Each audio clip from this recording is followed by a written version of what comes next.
ఇక్కడున్న నాయకుల్ని కార్యకర్తలందరినీ ఒకటి విషయం కోరుతున్నా, అలకకి ఫుల్ స్టాప్ పెట్టండి. ముందల మనం నమ్ముకున్న దానికోసం పోరాడాలి, తిరగాలి,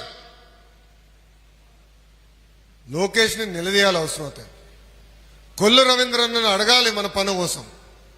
ఏంటి ఇన్ఛార్జ్ దగ్గరికి ఎందుకే మా పన్ను అవ్వలేదని అడగాలి. అంతేగాని ఇంటికి వెళ్ళి పడుకునేది ఆప్షన్ కాదు. ఎవరినా కానీ ఇంటికి వెళ్ళి పడుకుంటే కర్ర పట్టుకుని నేను వస్తారా భయ్. సో అలక్కకి ఫుల్ స్టాప్ పెట్టండి. మన నియోజకవర్గం వచ్చేలా ఒక ప్రత్యేక పరిస్థితులు ఉన్నాయి.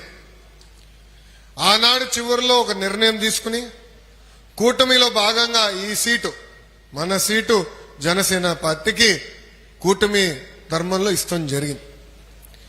మొన్న ఎన్నికల్లో 3 పార్టీలు కలిసికట్టుగా పోరాడినాయి. తెలుగుదేశం, జనసేన, భారతీయ జనతా పార్టీ.